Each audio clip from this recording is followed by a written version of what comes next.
graphic nature of this program, listener discretion is advised. The only connection between your unquestionable intelligence and the sickness destroying your family is that everyone in your family, you included, use intelligence to justify sickness. You seem to alternate between viewing your own mind as an unstoppable force and as an inescapable curse. And I think it's because the only truly unapproachable concept for you is that it's your mind within your control.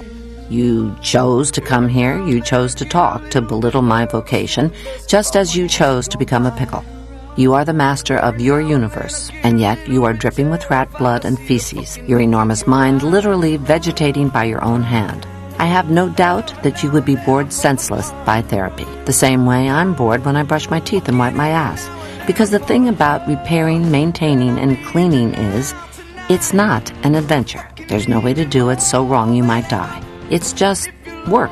And the bottom line is, some people are okay going to work, and some people would rather die. Each of us gets to choose. It's just a coincidence that you were talking about the Jack and Triumph show, and I'm here. Thank you so much for having me on your podcast. Hey man, this is Kevin Smith, guy who makes all those unlistenable podcasts over at smodcast.com, and you're listening to the Two Strangers, One Podcast.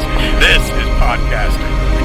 You're listening to Two Strangers, One Podcast. Subscribe to us on iTunes or on the Stitcher app for Android devices. Please visit twostrangersonepodcast.net. Now, here's Chris Cologne and Paul Pasquillo. Well, hello and welcome to Two Strangers, One Podcast. I'm Chris. I'm Paul.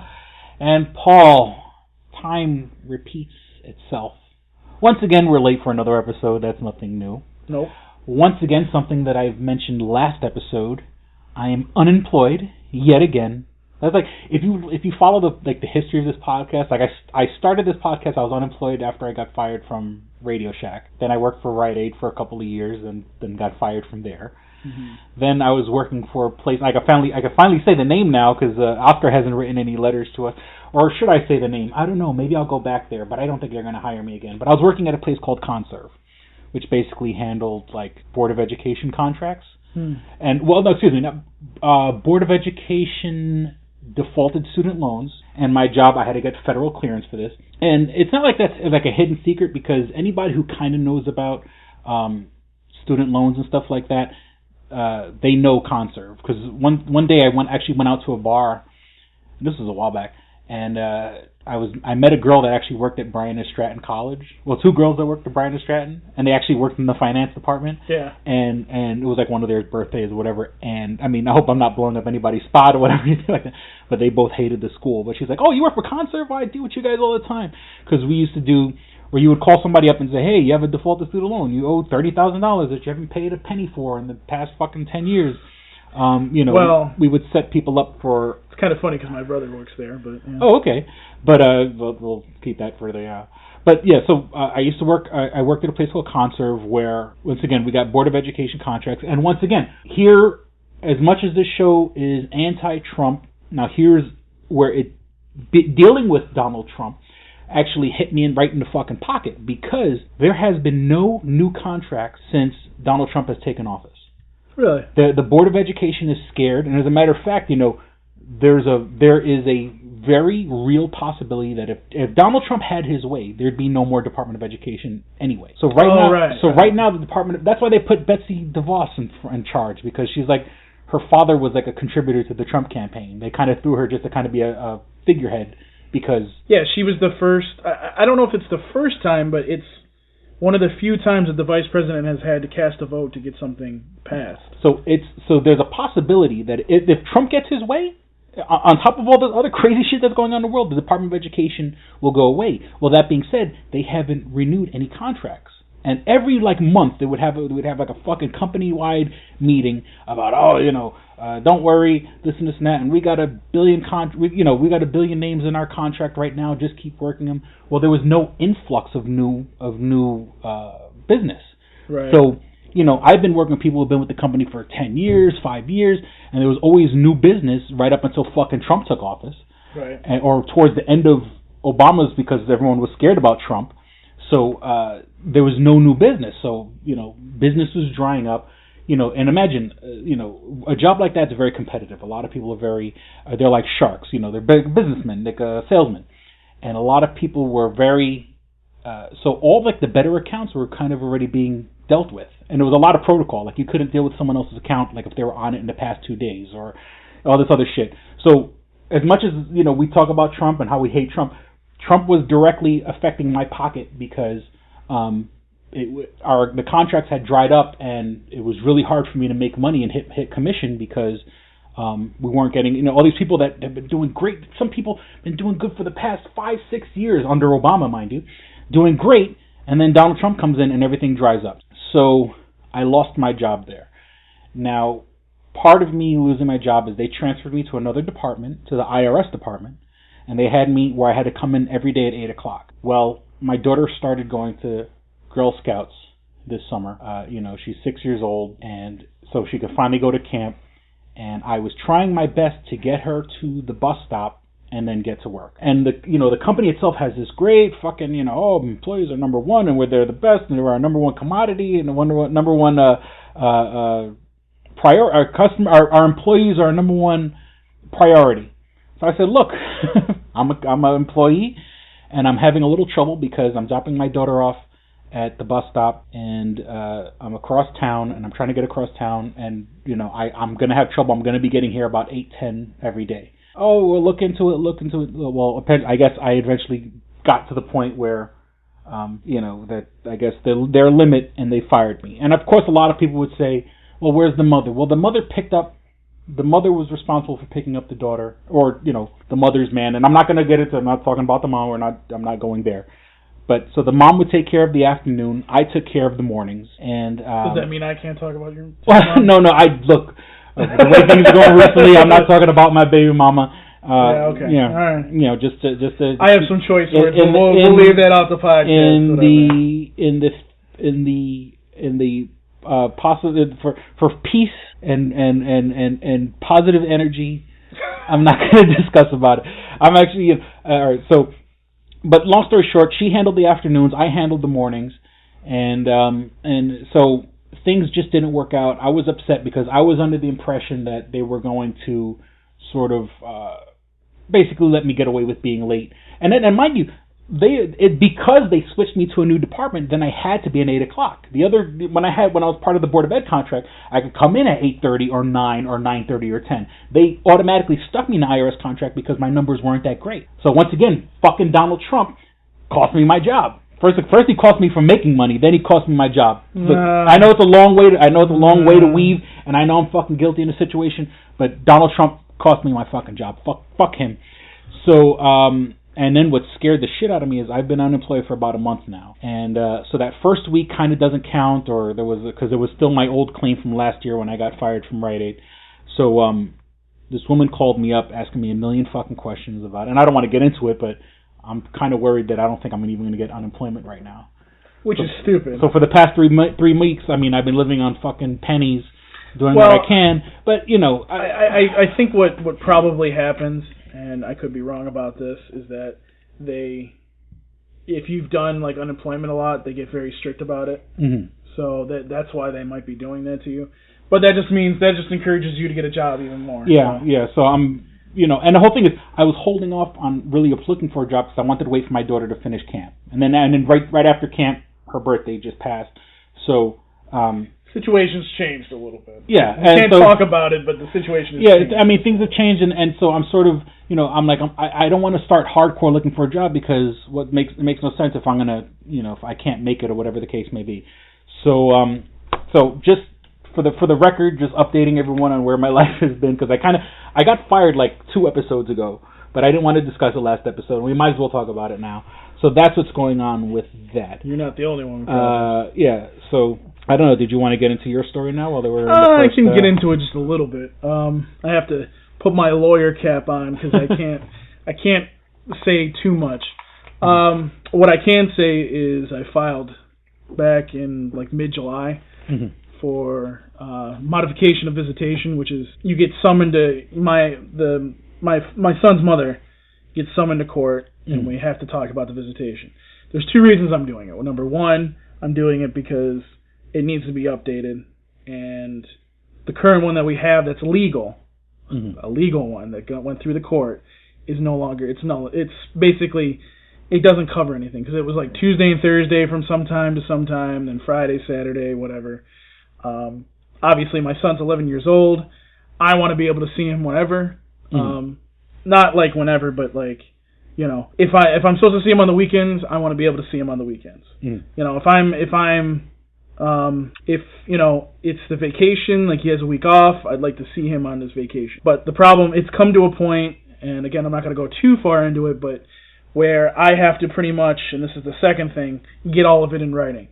So if the other party is stupid about me getting my son, or all of a sudden decides to change their mind and go, no, I didn't say that, I don't agree to that, instead of me, so that way I don't have a cop in my face or calling me 50 times, you know, I want it all in black and white. I'm sick and tired of it. I'm done with it. You know, I'm kind of hoping that it won't go like 50 hearings. I'm hoping that it will resolve itself fairly quickly. I would hope that she would want to just resolve it very quickly. I don't know if she's going to do that, but it is what it is. And it's like you guys are having trouble seeing eye to eye when it comes to... Because usually the judge goes with... If both parents come to the same agreement, then the judge just goes, I'll support whatever. But I guess here's the thing. So problems. modification of visitation basically is just talking about visitation. We're not talking about custody. We're not talking about... what's the other thing? We're not talking about child support. That's a whole different thing. This is modification of visitation, meaning I need to modify my visitation to get it so that way I can see my son.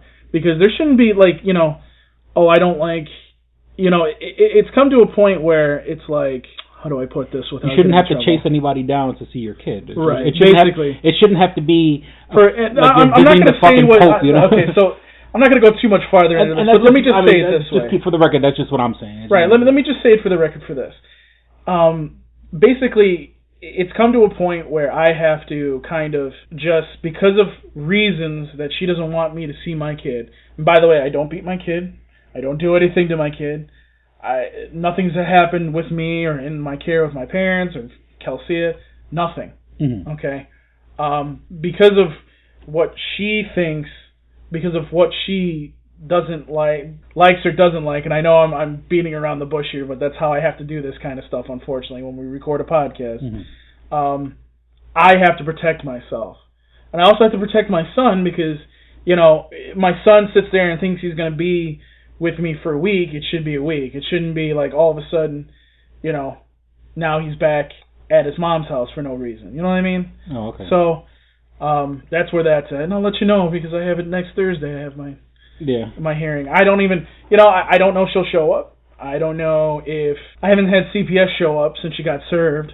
And it was on Tuesday that she got served, and it's Friday. I haven't had CPS show up. I haven't had any summons to court for me. But there again, if there was a summons to court for me... Well, no, if you set it up, you know when they gave you the papers to serve her, that means you already got it. Like, right. And it's one of those deals where it's like, the family court knows they deal with people that have an agenda and people that are playing games and people that are people that are for the, you know, even though you're over 18 but you're acting like a fucking child. And, I'm gonna be honest. And even if my ex were to watch this, I would say to her, look, I'm not sitting here trying to play games. What I want is one thing simple, to see my kid.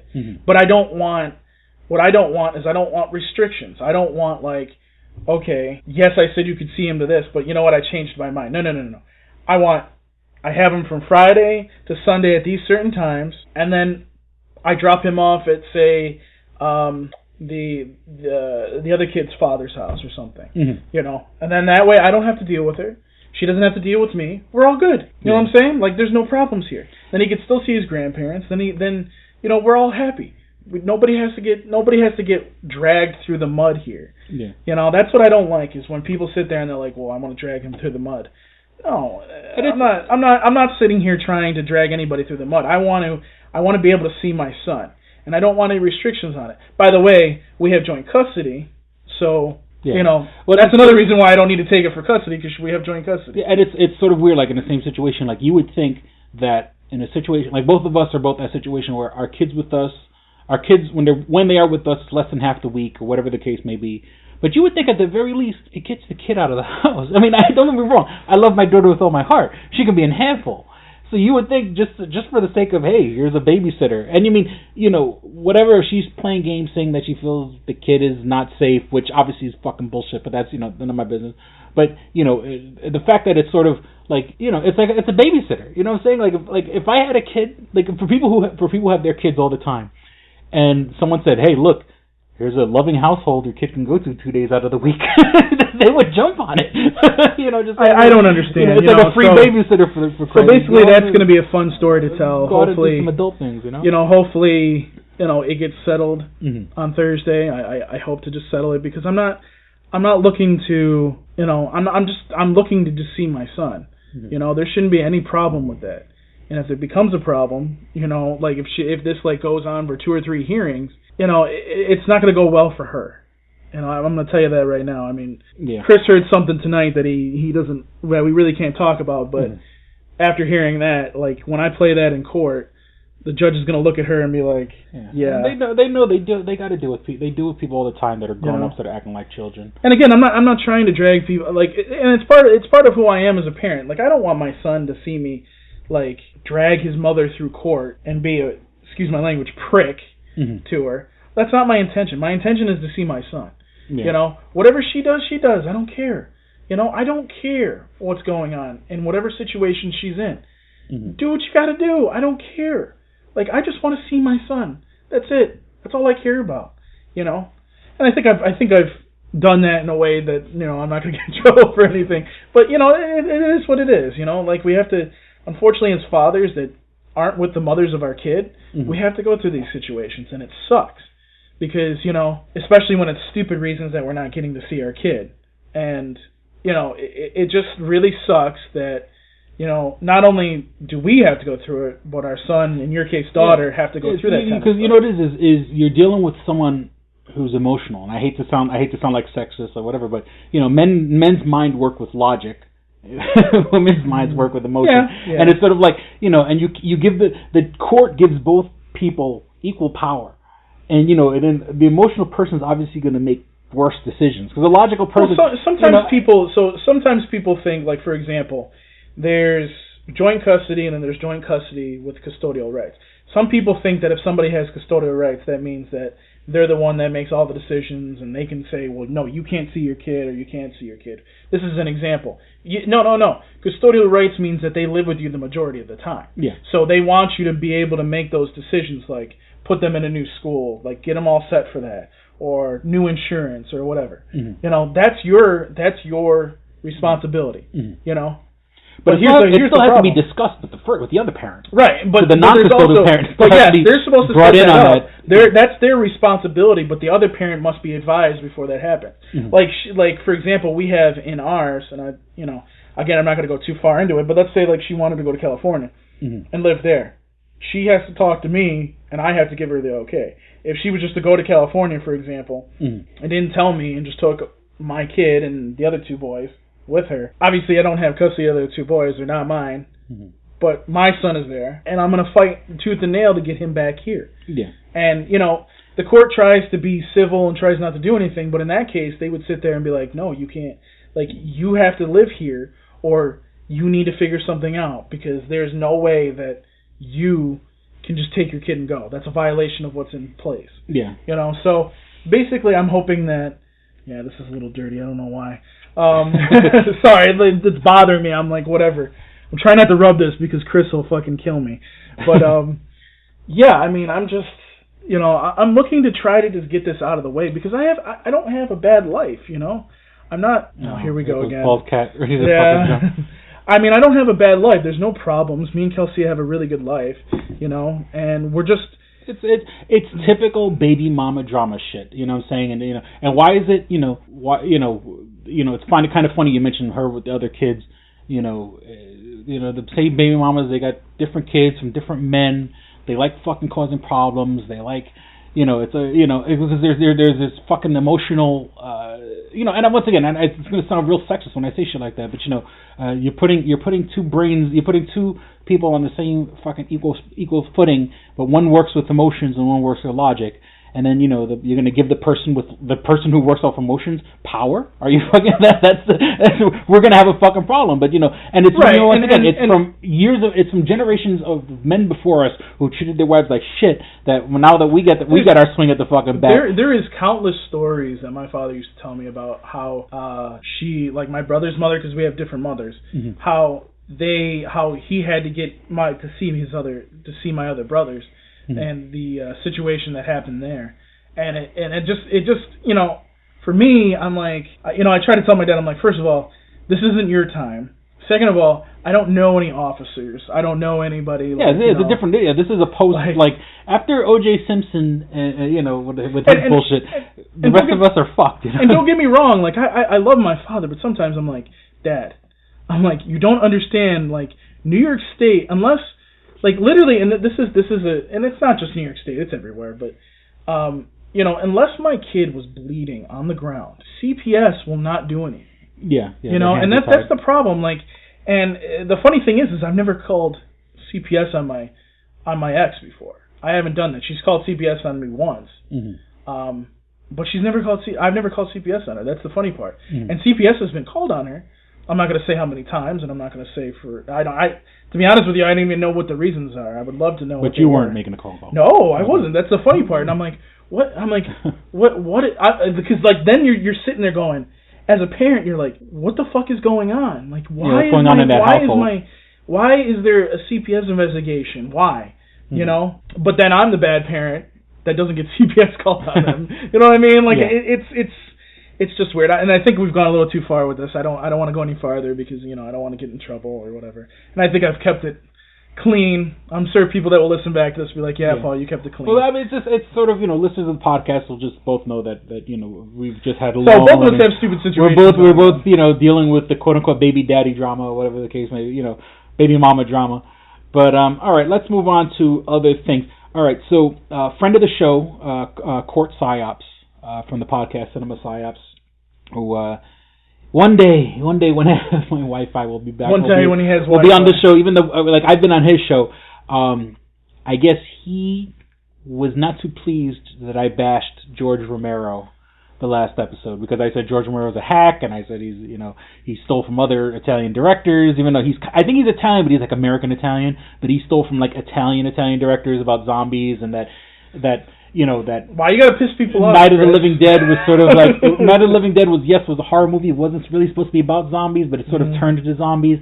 Well, that being said, Court literally has George Romero tattoos on his body and stuff like that.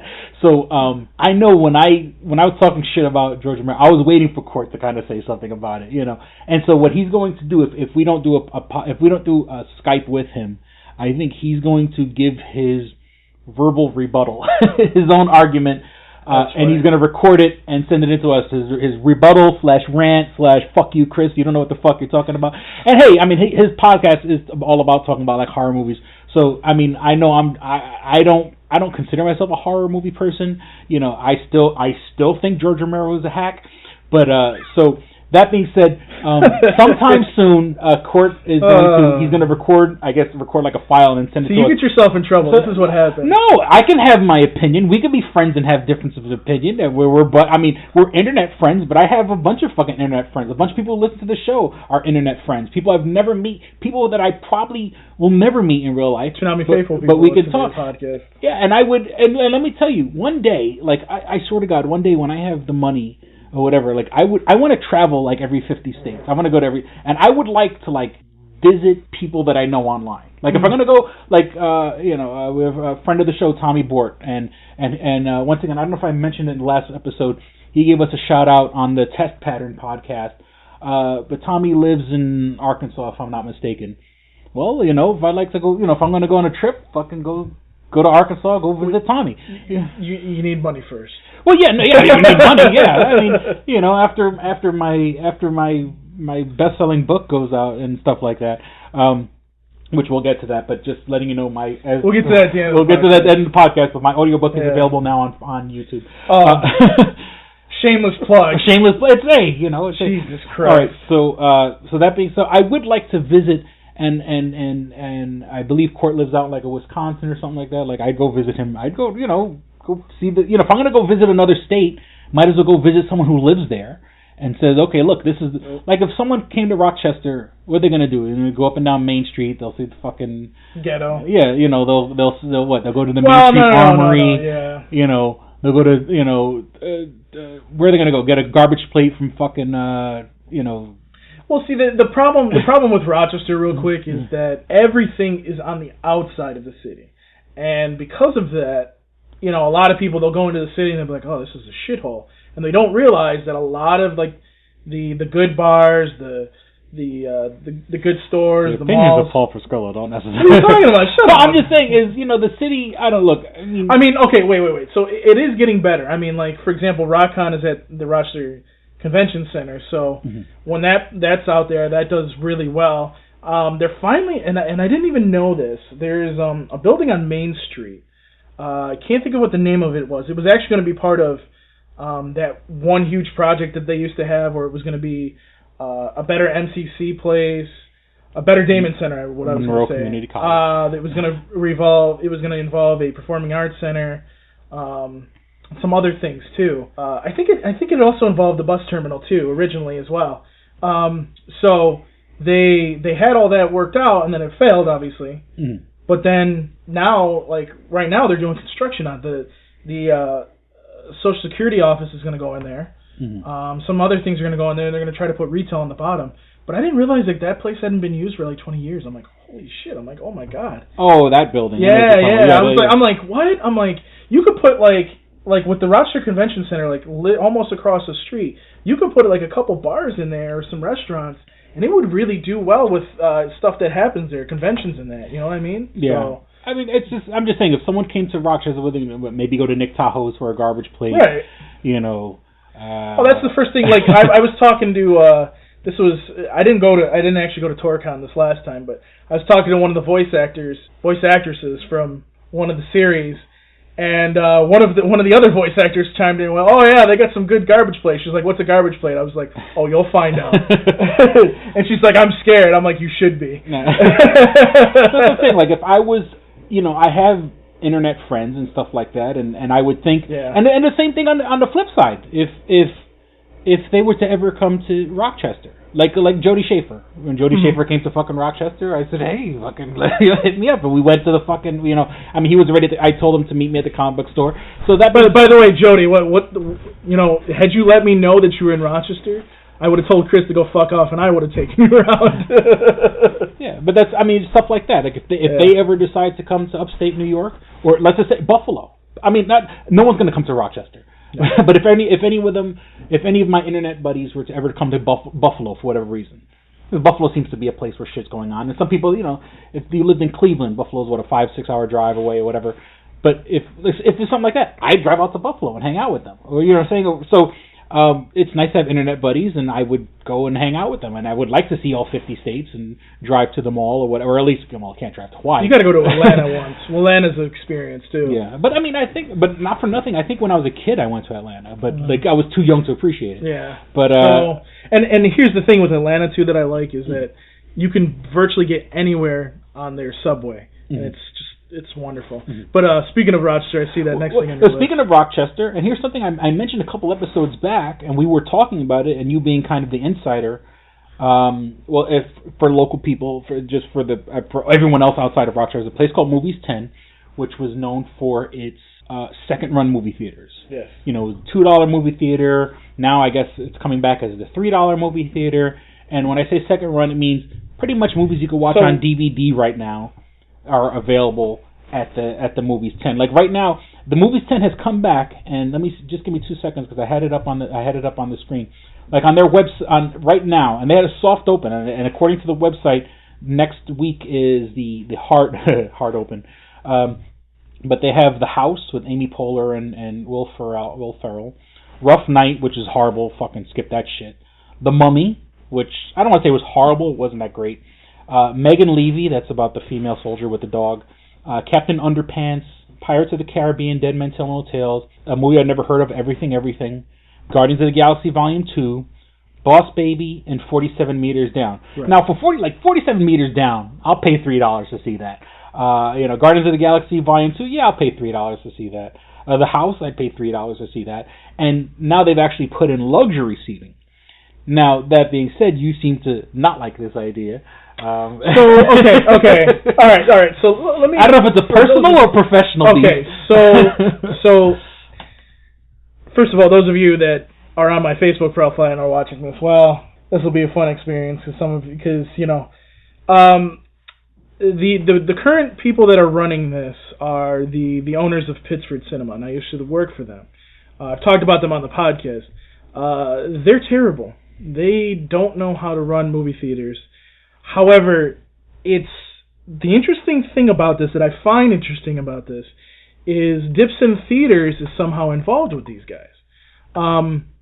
They're not naming it Dipson. They're naming it Movies 10. They're leaving the name. And if you notice at the website on there, Chris, on the top of the website it says Movies 10. It doesn't say Zurich Cinemas. If you go all the way to the top. If I'm not mistaken, like the website, they kept the same website.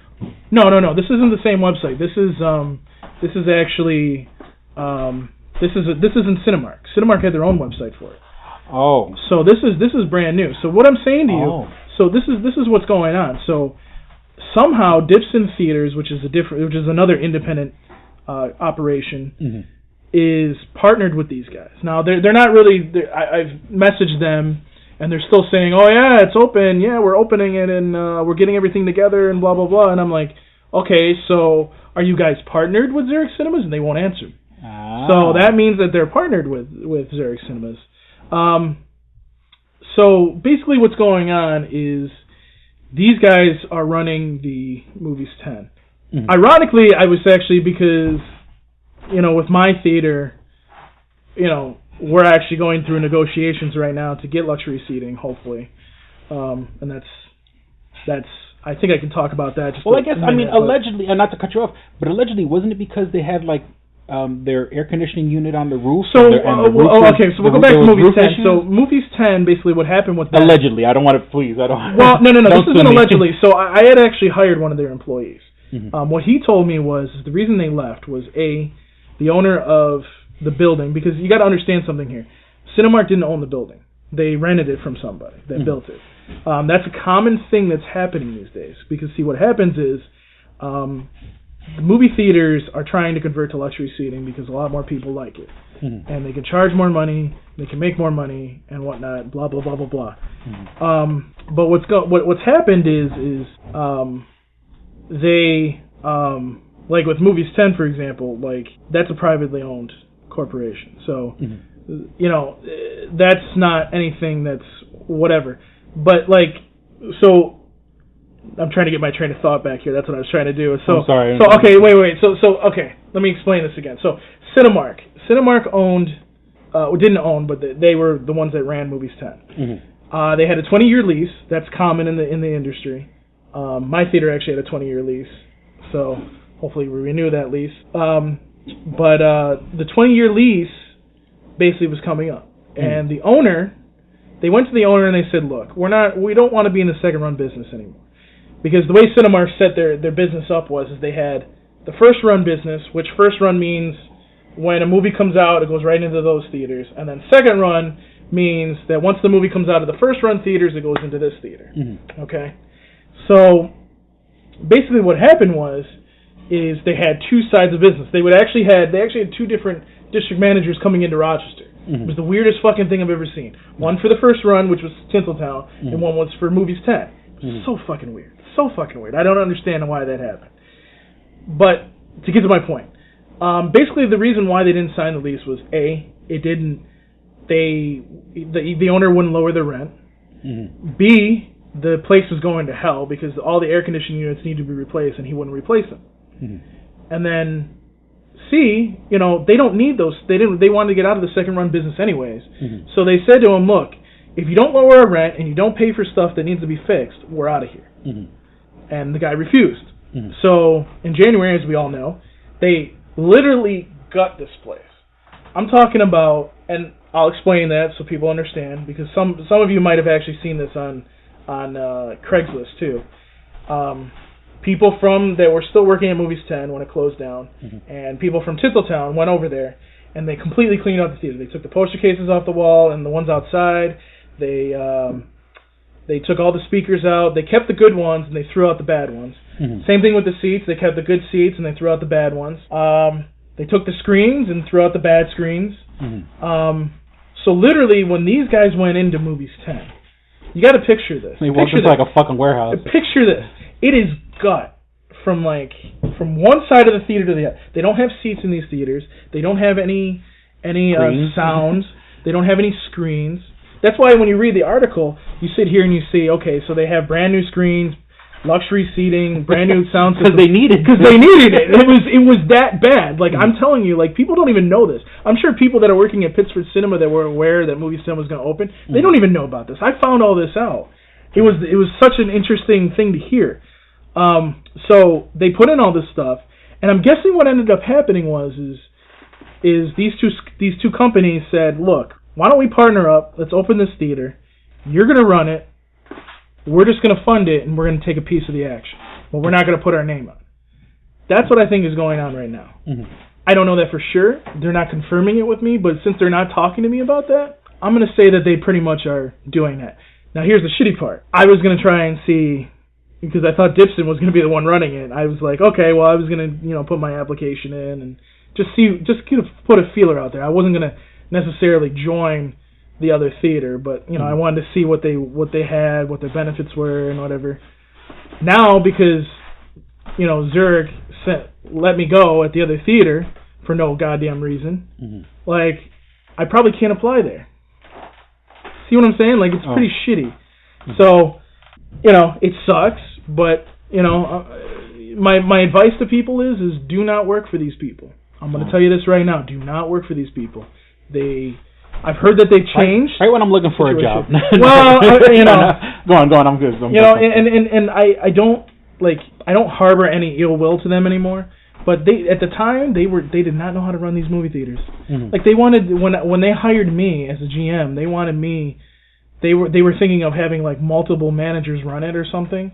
And I'm like, guys, this is a 9-plex theater in Rochester, New York. You want 3 or 4 different managers running this place? Like, no.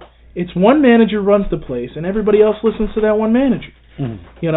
And then the managers below him can handle the employees. That's the way it works. Mm-hmm. And, Pittsford Cinema has its own issues. I haven't been there, so what I can say is I know it's run by a good guy. I talk to him from time to time. The general manager, I should say. Mm-hmm. I don't know if I know they put luxury seating in there, but I don't know if they've done anything else other than the luxury seating. Mm-hmm. So if it's the same way and it still has the same shitty carpeting in the lobby and down the hallways, not in the theaters, because I think they may have replaced that. I'm not sure.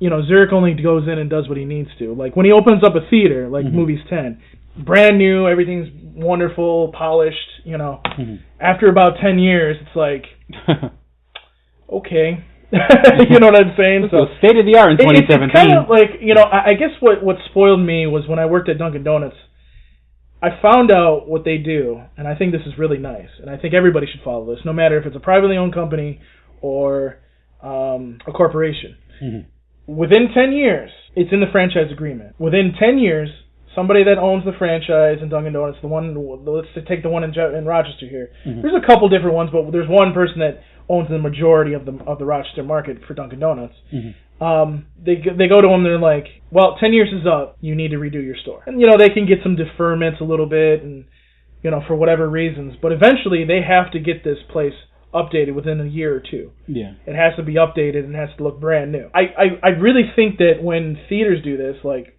Pittsford Cinema, they should do that. And I feel like, it's great that you put luxury seating in, but that's not updating your theater. Like, for our theater, part of the problem is that, and I'm not going to go too far into it because, if somebody watches this from the company, then I get in trouble. Part of the problem with my theater is that they want to put luxury seating in, but if the mall's not going to split the bill, so to speak, I might be out of job. So, I'm hoping that that'll happen. I'm hoping that we're going to put in, I know we're putting in new carpeting. which is nice. And it's kind of weird. It's just going to be in one hallway. It's going to look really weird, but hey, it's new carpeting. I don't care. Yeah. And I really do hope that they do that, because when they do that, they go in and they gut the whole theater. They change the walls out. Dude, from when this place used to be like super busy, where they were doing like I guess like at one point they were doing like over 7,000 people when they first opened or something, which is crazy to even think of. This was before Tinseltown went in, by the way. Like, you can see like people would splash soda on the walls. The stains still there. We've tried everything to get rid of these stains, dude, and it doesn't come out. And that's the thing that I think people don't understand. Like, they'll go into a theater and they'll be like, well, there's stains on the wall. You guys aren't doing anything about it. Oh, no. We've tried. We've tried to get the stains out. It's not going to work. We have to get replacements. Fucking a bitch to get out. So, I mean, for me, like, the Zurichs just, they don't know how to run theaters. And for me, when I was put into that situation, there were so many things that had to be done, and so many situations that came up, that I'm sitting there going, what the hell did I inherit? And looking back on it, I was kind of happy, because I wasn't seeing my kid as much.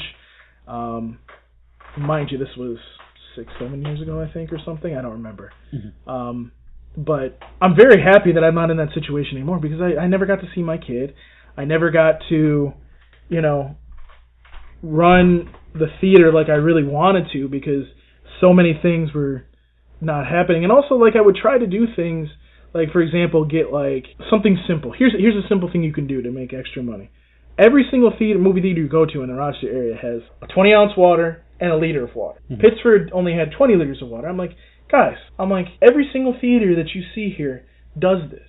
They make money because they can upsell to this side. We need to do this. They said, no, it's too expensive. I know you're a privately owned theater corporation, but do what every other Rochester theater's doing. And I said to him, I was like, can we get an oven? Because I'm going to tell you right now, you get an oven, our profit's going to go up. Oh, no, we can't do anything about that.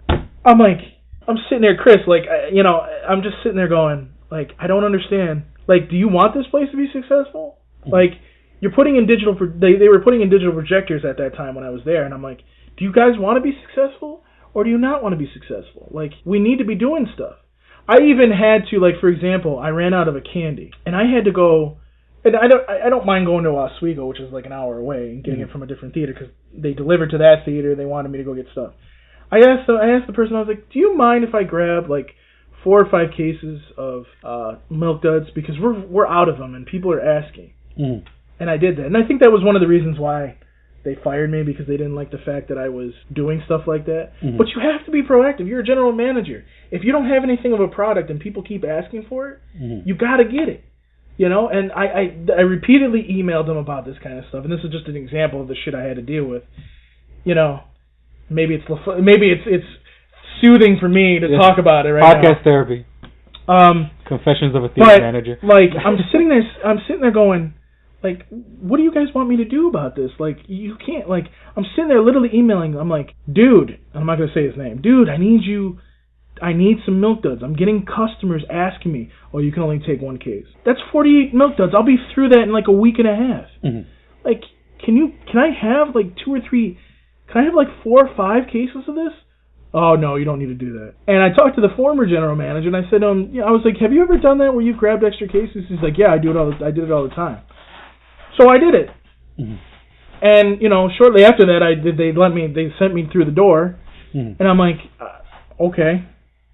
So, look, I'm not sitting here, it is what it is. It happened. I don't really care anymore. And I'm a better manager where I'm at right now, but I got to say, like, I just don't think, maybe Dibson's going to have a say in this, and maybe they'll be able to make it a better running theater, because Movies 10 is going to be, they're going to find out really quickly that they have to put a 17 and up policy in on Friday and Saturday night.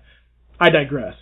But, it's going to be a learning process, and they're not going to understand that, and they're going to need somebody in there that can run that place.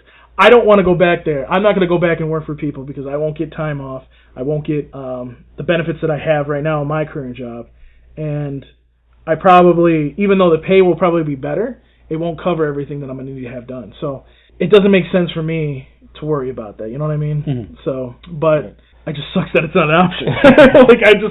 I'm like, fuck. So now, if they don't sign a new lease, now I have to sit here and be like, okay, hopefully one of the other Regals has like an opening so I can go over there, or hopefully they take some of the managers and I can be one of those managers and still be full time. Mm-hmm. It's just like, so I hope it all works out. I'm just, it's an interesting time. And from transitioning, we're way past the half-hour mark, but the halfway mark. But while it's still on topic, and I forgot, the company better than I did because I don't. But basically, I've seen some articles this week about a Netflix for movie theaters, a $10 a month, all you can view, but once a day. What the fuck? Movie Pass. So it's called Movie Pass. It's been around. They had one for Guardians of the Galaxy this summer, right? But that was $100. So let me move this so the cat can come on the desk. Uh-huh. So it's, let me think about this for a second. So basically what happens is you pay, I know that the current fee I think is $30 a month, mm-hmm. and it allows you to watch as many movies as you want. I think you can only watch one a day, and you can only do one pass on it a day. Mm-hmm. And so they basically, I think it's accepted at every single theater. I know AMC has an investment in it, mm-hmm. so it's actually if you go to watch a lot of movies, it's actually worth it, because if you think about it, if you go and you see like 5 to 10 movies a month, guess what? It's already paid. It's more than You're seeing more movies than what you're paying for the card. So what happened is this week they were like, okay, well, we're going to try to help the industry. So what we're going to do is we're going to charge $10. $10, yeah. Problem is AMC has a stake in this. So they went, no. Within 24 hours, there was a lawsuit immediately on their desk. Oh, shit. No, you're not doing $10. And if you continue with this, we will sue you and we will take your money. Huh. So, I don't know if it'll actually happen, but that will... The problem is, I think what the problem is that it's not that prices aren't cheaper, because even like on Tuesdays where we have a discount day, people are coming into the theater. We're doing about 900 to 1,000 to like 1,100 people mm-hmm. on a Tuesday. The problem is that the movies are just crap. Yeah, that's right when I was okay. So like a couple months ago, up until a month ago, I was working. And basically, I was going to see the theater like once a week. I was going to every Thursday, and I was catching whatever the new movie was. And to be honest with you, it was sort of like, okay, and I went, and yeah, I did see Ghost in the Shell, and I did see Rough Night, and I did see, and now these are movies that I kind of wanted to see, Baywatch, but they weren't, these weren't great movies. I mean, I went because I had, at the time working, I had the disposable income to do something like that. Weird. Yeah, it said 3 minutes to the end of the video. That was odd. Yeah. Unless what is Facebook limiting us to an hour? So if we do get cut off, sorry about that. All right. So that being said, I would see movies that I kind of wanted to see. Of course, obviously the big ones. Guardians of the Galaxy, Wonder Woman, Spider-Man. Yeah, Spider-Man. Those are all obviously movies that I'm gonna go run to go see. But there was movies that I really didn't care about. And I guess even if I did pay $30 a month, see, I didn't know about this pass. If I was paying $30 a month, I would probably be saving money from what I'm paying as $11 every week. But once again, let's just say you paid this $30, or even let's just say magically it's down to $10. Okay, there's maybe one good movie a week, a new release, or one thing that I find where, then what are you going to do? You're going to go see other movies that you don't... I mean, I may find some, like when I mentioned about the movies 10, what was that movie, Everything, or some shit like that? Yeah, no, that was a main movie, but it was out of the theaters in 2 weeks. What I'm saying is, maybe I'll go see Everything, and Everything, and I'll love it. I remember years ago, there's a movie California. Maybe me and you will maybe you and me will take an adventure to Movies 10 when it opens, and we'll do a little stranger vlog yeah, on it. But the quote unquote soft opening was this weekend, and the hard opening was. But so basically the problem with the industry this year, and all the theaters are down, even the ones that were doing 3,000 people like almost every single day are doing half that business. Mm-hmm. The problem is these movies suck. And what I think it is I don't think it's just because the movies suck. I think it's also because what's been going on, at least what I noticed this last year, was that during the wintertime, you would get a lot more people. When it gets cold, a lot more people come into the movie theater. And it was like, it seemed like it was just like the business, once summer hit, it just took a shot down. It was just like, right down the toilet. And you would think it's the other way around. You would think you would think that the summer, like people, and here's the thing, like it was raining a lot during this summer. Like it wasn't like it was. We didn't have like what was it called, drought. We didn't have a drought. Knock on wood, we've had a pretty fucking mild summer this summer. You know what I'm saying? Like we have. We've never gone over 95 this summer. The warm summer started probably mid June, which is late for usually us even, because it usually starts towards the end of May. So right then is when it started to get really hot. And then, it just, everybody was, it just seemed like nobody was really going to the theaters this time. Now, there again, like, there was no, like, live-action Beauty and the Beast during the summer. There was no, like, Star Wars during the summer. There was no, like, even I want to, look, yes, Guardians of the Galaxy did well, Wonder Woman did well, Spider-Man did well. But the problem is what happens is those movies after the first week just take a dive. And it's not because they're bad, it's because everybody's seen it in the first week. And that's it. Yeah. That's why you see movie theaters have like 50 different thousand times for a show when it like literally every half an hour. Right, when it like first comes out. So it's like, okay, that's great. That's wonderful. Whatever. But I'm going to tell you this, like it's just, you see that and that helps, but when that's the only movie doing stuff, like your movie theater's not doing anything. Like even right now we're trying to, again, I'm not going to mention my company, but right now hopefully I didn't mention the company. If it did, you can edit that out. Even now, like, we're cutting back on people. Like, I'm not trying to hire too many people because the problem is I got to make sure that. Oh wow! Did it limit us? I guess after an hour it stopped. Oh, that's all right. New. So for the people still listening to the podcast who haven't or not watching a live feed, I guess it kills it after an hour. It's because it's been about an hour since we started recording. So getting back to what I was saying, so like, it's just, it's really hard right now for the industry. Granted, we have Thor and Justice League are pretty much around the same time in November. I think there's a couple kids movies coming down the line too around there. And obviously Star Wars is coming in December. So there's a lot of positive thoughts about the coming up in the later part of the movie season. But it's been a really bad year. And it's kind of funny because all three of the big companies, Regal, 5% down, Cinemark, 5% down, AMC, 25% down. Oh, sure. And you want to know why they're 25% down? Because their investors, first of all, some Chinese company bought AMC. But here's the thing. They invested a shitload of money of just converting all of their theaters, all of them, into luxury seating and whatever. It's backfiring. Like, if they're down 25%, you're probably going to see theaters start closing. The one out here, I don't see that one closing. It does well enough where people still talk about it, like, oh, I'm going to go to the AMC out there because they have the luxury seating. And I sit there and I go, well, there's other theaters like that, but whatever. So, it will be interesting to see how the industry comes back. Hopefully, MoviePass can do some kind of cheaper deal where they can do stuff. I don't think it's going to help. I think that there might be more people that will be enticed to go to the movie theater, but it's not going to help. I mean, everybody that I talk to when I work at my mobile job, like my second job, which I'm trying to get rid of, by the way, I can't get rid of that until I know that we signed a new lease at my other job. It's just like, it's kind of like, okay, every time I talk to somebody, they're like, oh yeah, I got to go to my second job today. Nobody has time for the movies anymore. Yeah. Fucking Trump is, and look, I'm not trying to be political. I'm really trying not to be political here. I actually want Donald Trump to be successful, because if he's successful, we're successful as a country. But if there's a lot of people doing two jobs and they're only getting one day off, do you think they really want to be investing money in restaurants? No. That's why restaurants are failing.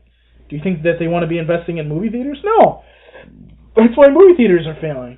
And people will wait until that one movie comes out. Beauty and the Beast was a perfect example of that. You want to know why? Because people flooded the movie theater. We have two theaters that have 400 seats. One of those theaters sold out that whole weekend. 400 seats. Well, not the whole weekend, but at least I think it was the 7 o'clock show. You don't do that anymore. You don't do that anymore. Capacity anymore. No, you don't do that anymore. And here's the thing, like, yeah, Tinseltown has has their luxury seating, but that really hasn't affected us. Even my company's kind of like, wow, that didn't really affect your theater. Because here's the thing. We were down, but so was Tinseltown. Mm-hmm. So was AMC. So was Pittsford. So was our theater out in Eastview. So was our theater in Henrietta. So was our theater right here in Irondequoit. Mm-hmm. You know, it is what it is. It is what it is, man. Gotcha. You know? And that's the problem. Like, they sit there and they say consumer confidence is okay right now. It actually took a dive the last time they looked at it, the last month. It's probably going to continue to do a nosedive. Hmm. No wonder people are in AMC. Or not AMC. Or on Amazon. No wonder people are trying to find cheap solutions to do stuff. Yeah, on Netflix. I mean, think about this. When I first worked at the theater I'm working at now, we used to have free movies. Not dollar movies, free. Mm-hmm. People will not even pay $1 to come see a movie that's out right now on Netflix or whatever. They won't even pay $1. Mm-hmm. And part of that $1 goes towards a charity. Think about that for a minute, Chris. Think about that. Like that should boggle your mind. Like you don't have enough money that you can't even go pay $1 to watch a movie. Mm-hmm. Yeah. You know what I'm saying? So, look, it is what it is right now, you know, and I know we got to go to break, and we'll probably talk about Trump in the next break. Mm-hmm. But it's been an interesting year. The times are changing. Yeah. All right, and with that, we'll be back with more dick and fart jokes. This episode of Two Strangers, One Podcast is brought to you by Comics Etc., 1115 East Main and North Goodman at the Hungerford Building, door number 8. Find out more information at comicsetc.biz or like them on Facebook at facebook.com/comicsetc1. Did you ever see a film at such a young age it left you traumatized with cinematic wounds? Necrophilia. It's a dead issue, man. Don't push it. Cinema Psyops is a weekly podcast documenting an ongoing experiment on the mind of an unwilling test subject. No one should have to watch this movie. Oh, no one should have to watch this? No one should have to watch this movie. Surprisingly, it's not a topic that a lot of people really want to tackle. I'm shocked, prudes. I know, really. Right? It's the next sexual frontier that no one wants to explore. I am, in the most sincerest of senses, disappointed in you. It takes a powerful goddess like Connie, jam her arm down the monster's throat and kill it. Oh, I'm still tripping out over that. Even as a kid, I was like, I gotta find a girl like that. Every week, I get a new look of disappointment that I never thought I could get out of it. Unimaginable. At 12 years old, you should not be watching this movie. Obviously. At 13, you should not be. 14, you shouldn't be. I'm not entirely sure even 17-year-olds should be watching this. Just because you're offended by something doesn't mean that you have the right to demand that it doesn't exist. Watching this film again, I had all of this like little nerd glee with everything that kept little popping history up. all popping up absolutely. at you. So I totally loved this film. Hey, I know why you couldn't see that. It's because your brain's warped from watching this shit at 12 years old. Yeah, this is a rough movie. I told you ahead of time when we were getting ready to do it that it was going to be a rough How could you watch one. this shit at 12? Because physical wounds heal, cinematic ones don't. Listen to Cinema Psyops. Click and Hit, enhancing the experience for all recreational smokers. Click and Hit is a one-handed portable vaporizer. This smoking pipe has a compact 4-stage design, complete with a built-in, windproof, butane refillable torch lighter. The large burn chamber holds your stash of legal herb or pipe tobacco. Click the button to ignite and inhale as usual. When you are done, put it back in your pocket for later. Smoke anytime with the touch of a button. No more carrying around grinders and tins. You can leave the pipe, rolling papers, and even your lighter at home. The Click and Hit cordless vaporizer is no bigger than a normal cigar, making it the world's smallest and most discreet vaporizer. It's perfect for use in small places or shared rooms. It's efficient, getting 5 to 8 draws from your packed chamber. It's affordable at just $19.95 each. Buy 3 and the shipping is free. Buy 4 and you get the 5th one free. Visit www.click-n-hit.com. That's clickandhit.com. And now for listeners of Two Strangers, One Podcast, you can use promo code STRANGERS and receive 10% off your purchase at clickandhit.com. That's promo code STRANGERS for 10% off your purchase. And we're back. All right, Paul. Wow, we went generally an hour. We went almost an hour that first half of the episode. All right. So where could we go? I mean, we can talk about current events if we want to. We'll be another hour on. That'll be another hour. Well, I mean, let's just touch on it because we should touch on it just a little bit. That's what she said. Yeah. So fucking Nazis are marching the fucking streets.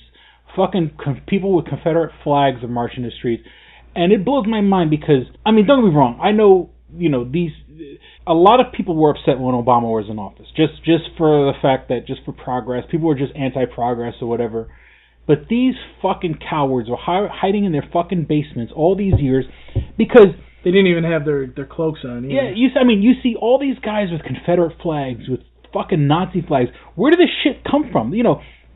Somebody is selling this shit. Someone, I'm pretty sure, and it's not too hard because I've been on eBay, and sometimes you go on eBay and you just look up some wild shit. Somebody's selling Confederate flags. Yeah, that's the thing is making a shitload of money too.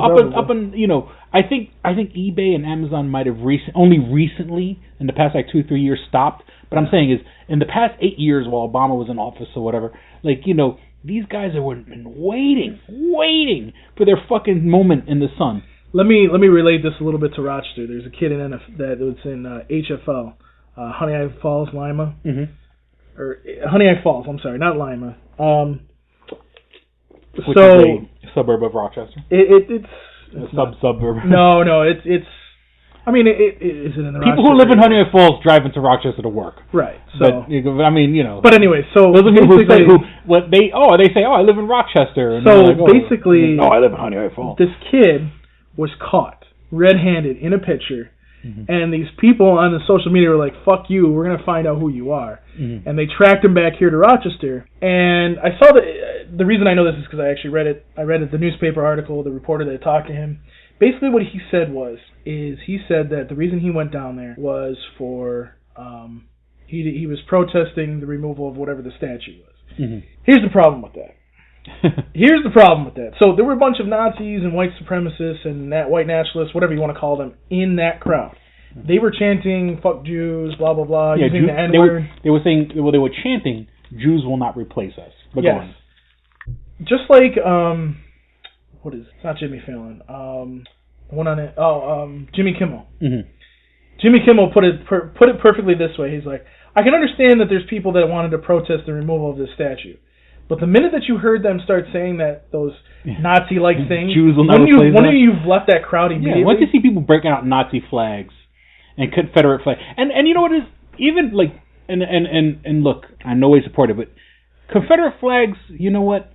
That's more common in the United States. You know, saying like, okay, you know what? We had to show Dukes of Hazzard were fucking, the car was called the General Lee, and they had a Confederate flag. And, if I see someone with a Confederate flag, my opinion of them drops automatically. But that being said, I don't want to say give the Confederate flag a slide, but let's just say you did do that. Once you start seeing Nazi flags, like that's when I would go. I'm just saying I'm trying to be as open-minded as I possibly can. I see Confederate flags. Okay, it's a statue, and I think it was a Confederate statue, as a matter of fact, that they wanted to take down. But that being said, okay, Confederate statue. Then you see Nazi flags and guys saluting and saying "Big Hail" and throwing their arms up like they're like a Nazi salute. It's time to break the fuck out. And here's the other thing too. Some of these guys were down there with assault rifles. It came to the point where the police actually had to run back to the police station and get their body armor on because they were in fear that these guys were going to start They were going to start some problems, and it caused some problems in there. That's why like a lot of these reporters are so adamant, like on CNN and all these other places that were down there. Like that's why they were so adamant about it, because they're like, how can you sit there and support these people? And yes, okay, so there were some people, what they call the left or Democrats or whatever you want to call them, Bernie Sanders supporters, whatever you want to call them. We're all lumped in into the same thing. That were on an extreme side and started fighting too. I get that. Look, yes, there is, as they were saying on the news, a extreme left, but it's not as extreme as the Nazis. And they were the ones that had the assault rifles. They were the ones down there, and they were trying to start stuff. And for me, and then we had, they clear up all the protests and they clear up all that crap in the morning, and then there's, nonviolent protests going on down the street, and then all these people get run down by this car, like, and then you got a president, and this is where we were going with this, I'm assuming, who sits there and says, well, both parties are at fault. And everybody went, One like this, and you can't see it because the camera's off. You put your head in your hand, you're just like, what the fuck? And then 2 days later, he comes out and he says there should be no Nazis. He says the thing that you're hate supposed groups to say.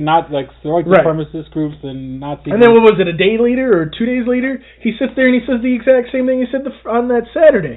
Oh well, it was both parties.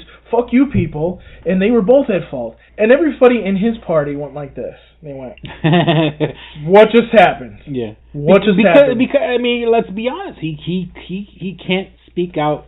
Yeah, he said it in that statement. That statement was obviously scripted for him.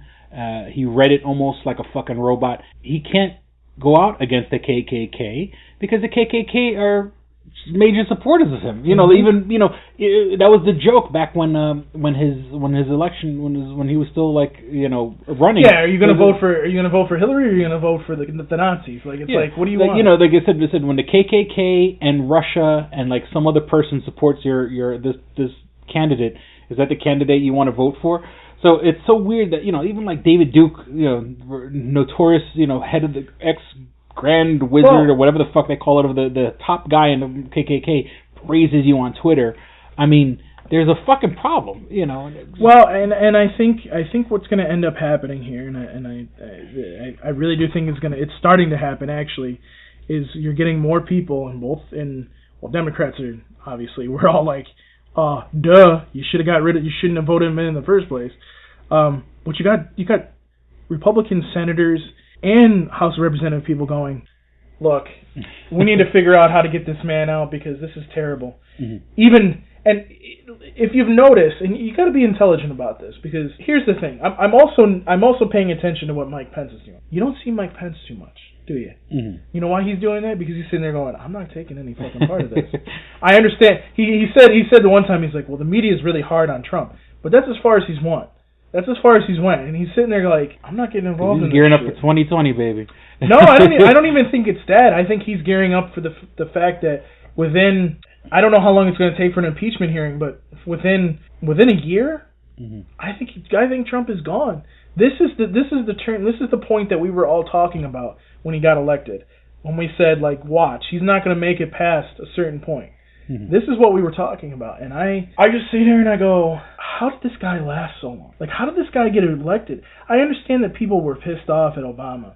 I understand that white nationalists came out in droves for him, which is sick in its own mind. But you got this.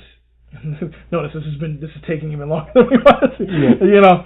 But I think this is something that we have to talk about. It just boggles my mind that people would sit there and go, you know what, he's better than Hillary. But Hillary is the best candidate that we've ever had run for office. Mm-hmm. And it's like people went, no, you know what, fuck it, I don't want the best thing that happened to me. Because here's the thing, would she be talking the way that he's talking about Korea? No. Would she sit there and condemn the Nazis? Yeah.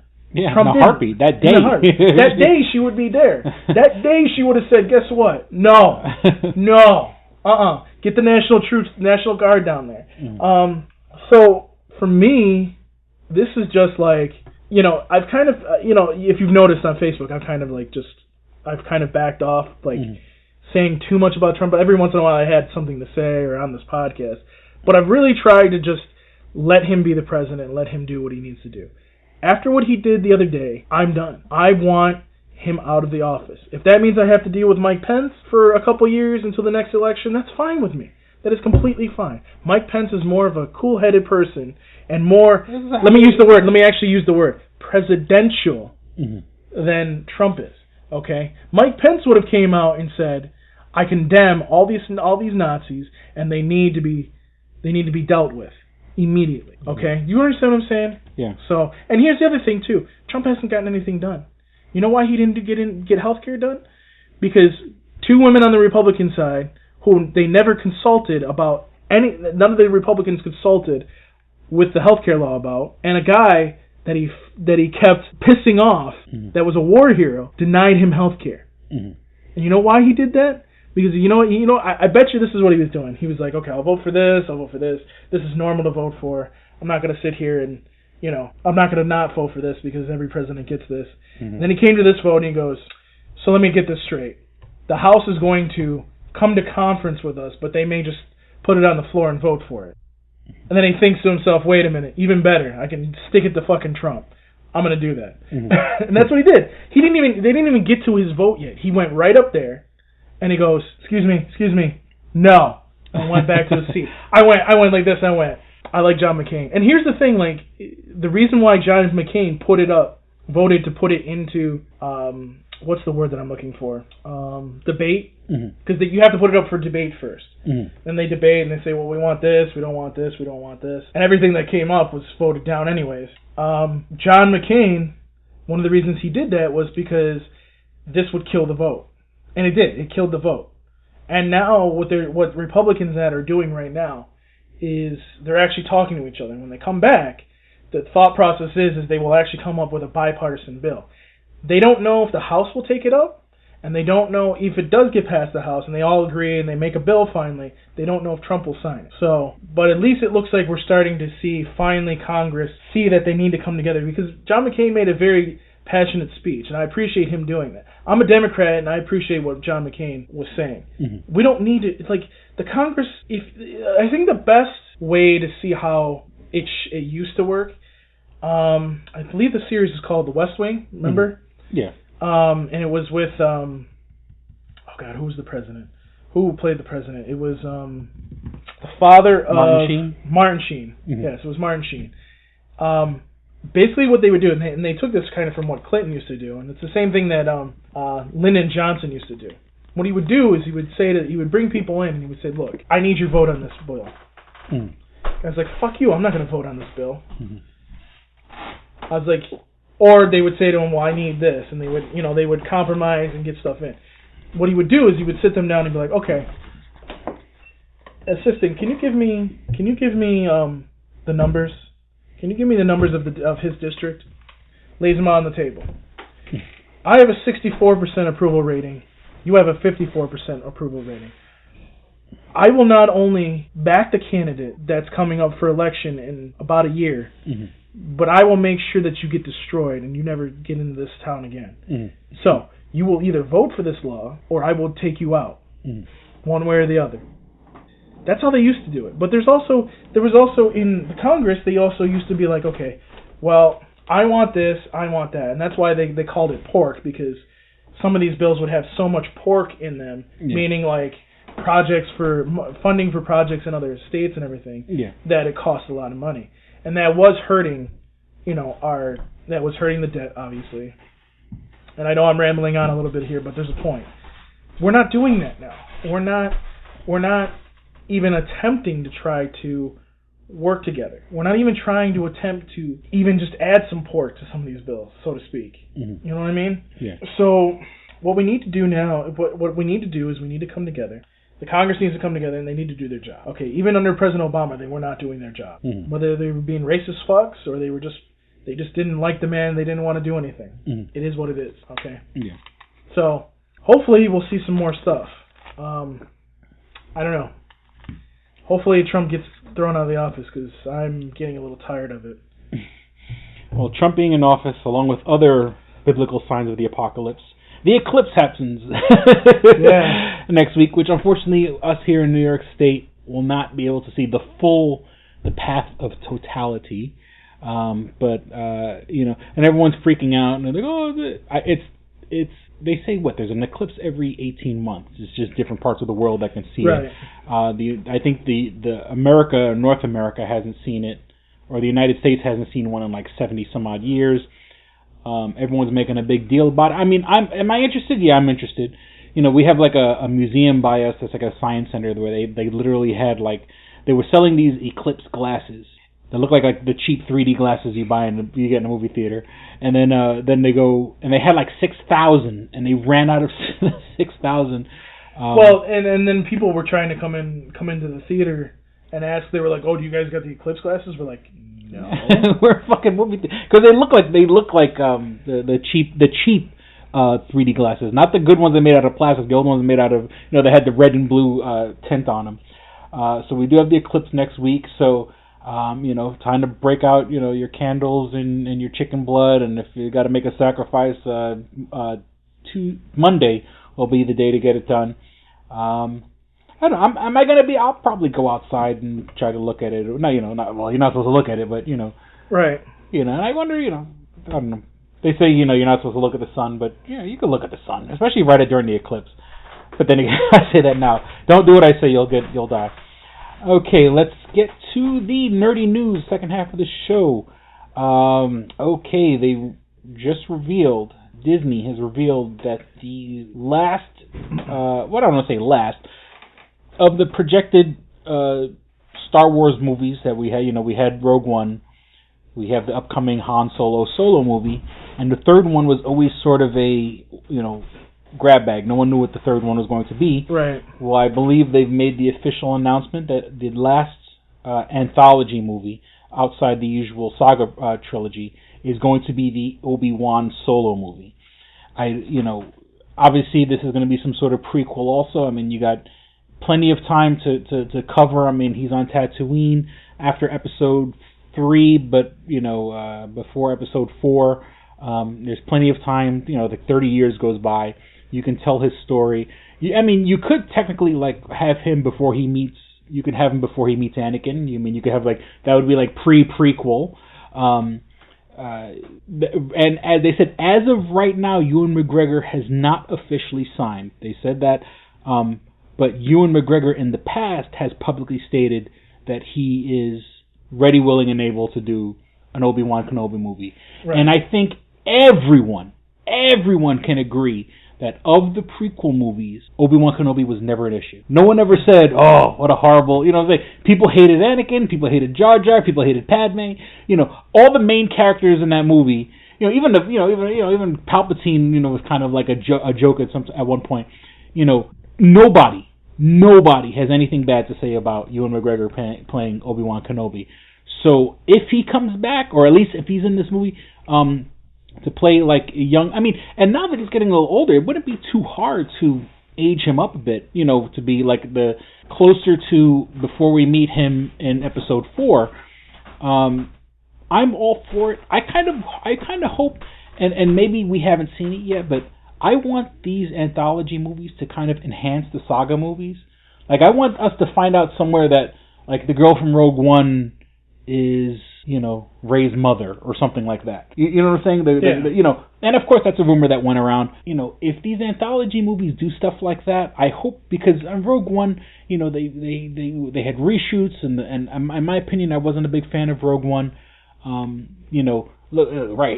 Solo movie, dead in the center of the movie, they fucking go and they hired what's his face, Opie Cunningham. Opie Cunningham? Yeah, he played Opie and he played Richie Cunningham. The director, I can't believe I forgot his name. The guy who played Richie Cunningham, Apollo 13. Why am I drawing a blank on his name? Yeah, I couldn't tell you. Well, whatever. That gentleman. I call him Opie Cunningham because they called him that years ago. He's directing the Han Solo movie because they oh boy, Paul. Because they got rid of the brothers, the ones who did Last Man on Earth and the Lego movie and stuff like that. Mid movie, and so, or should I say not mid movie, 75% of the movie's done. So Rogue One had issues. The Han Solo movie is having issues, and maybe because of those issues, they're having trouble vibing with the rest of the saga.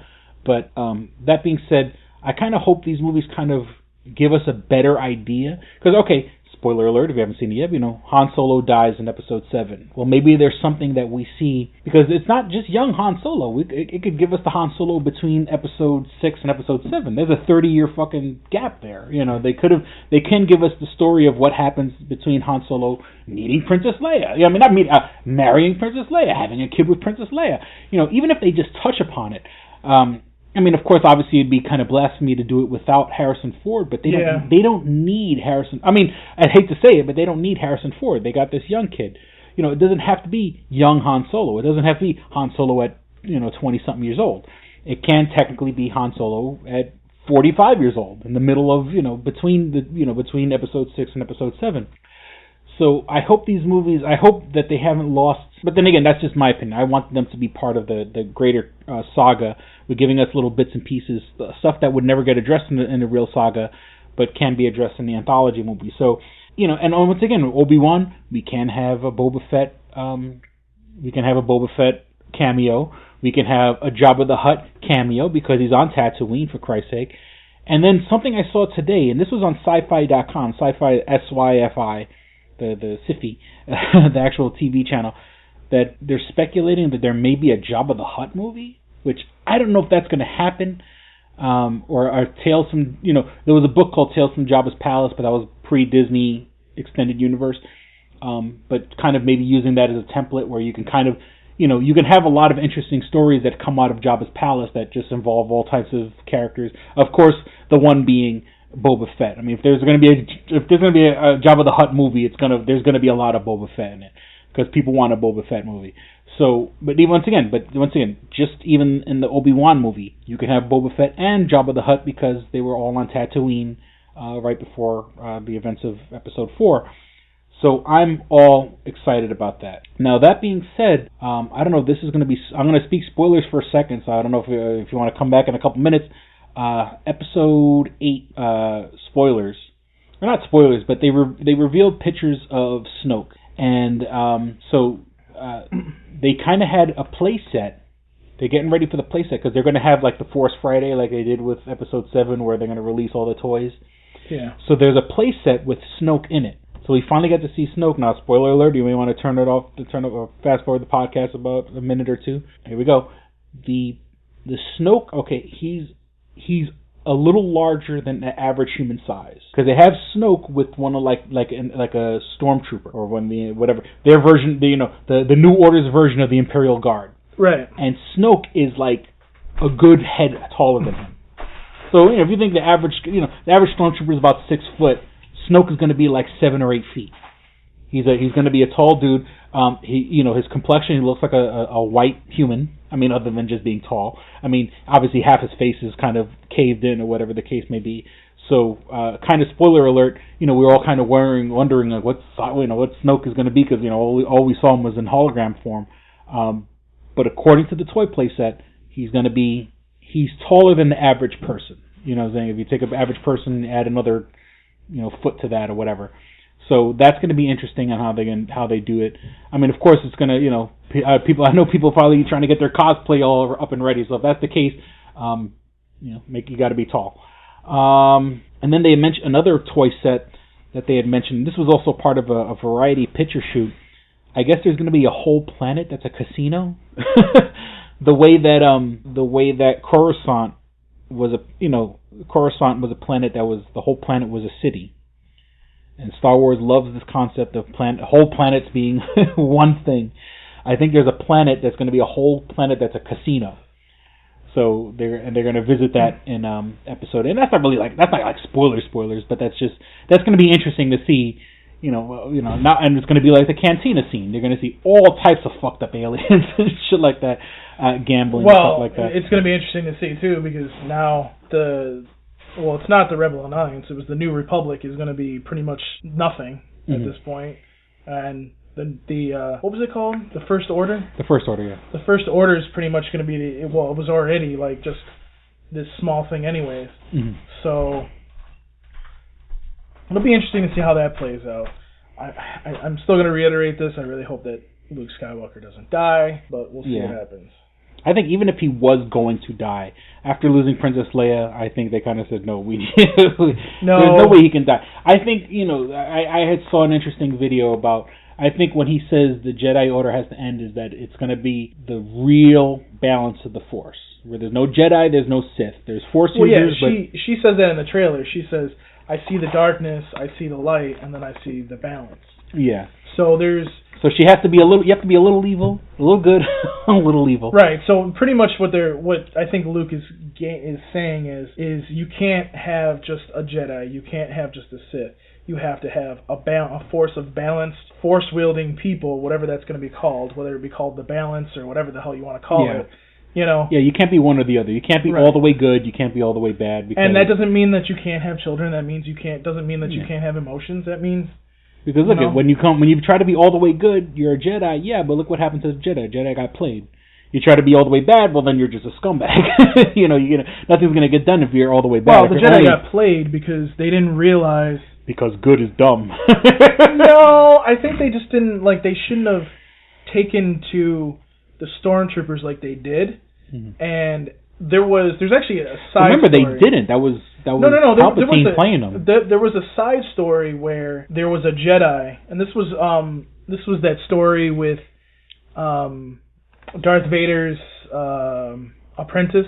The first one, the first video game, where, and I don't know if that's canon still. That's not canon. It may not be canon anymore, but not canon. But what happened in that is there was this one Jedi who he was blind, and he actually, I don't know if he was blind before. I think it happened after.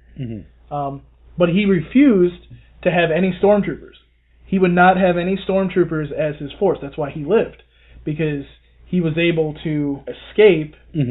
But what ended up happening was because I think they found him in like a destroyed husk of one of those clone trooper ships from the Clone Wars. And basically what had happened was that's the reason he survived so long, was because he was able to he was able to survive, him and his crew, because they weren't, there was no stormtroopers. So, but they, eventually the Empire hunted him down, and maybe that isn't canon anymore. But there again, think about that for a second. Yeah, I think the name Last Jedi just goes down to you can't be an extreme, and in this day and age, that's almost kind of like a political statement. You know what I'm saying? People that are extremists and stuff like that. If you're one extreme, you're a terrorist. You're another extreme, you're, you know what I'm saying? I'm just, like we were just talking about Nazis and fucking Confederates. I mean, you can't be extreme one direction, because if you are, you're an asshole. You kind of have to be balanced. Right. Okay. So, all right, the new Rick and Morty. Rick. No, well, since we've done that last episode, we did the Pickle Rick episode, but then the one we were just watching, the most recent one as of the recording of this podcast, was where he meets the Avengers or whatever not the Avengers, the Avengers / Guardians of the Galaxy. Yeah, their version. But one thing, I mean, first of all, there's that noob, and it's funny how like Rick and Morty, they're really good at like getting these characters that are on screen for 2 seconds and get everyone. Because Pickle Rick was the whole episode, but you got people screaming Pickle Rick. Then they had Mr. Poopy Butthole. It's like in one episode, and now you got Noob, and Noob. Now, not for another. For a split second, I thought Noob was Mr. Poopy Butthole, except that his eye was like, they kind of gave him like. Yeah, you're talking about the guy that eye. they went during that one episode where they had, what was it? Where they had all those aliens like come into the form. They were like a virus. Yeah, and they kept like taking their dream stuff. Mm-hmm.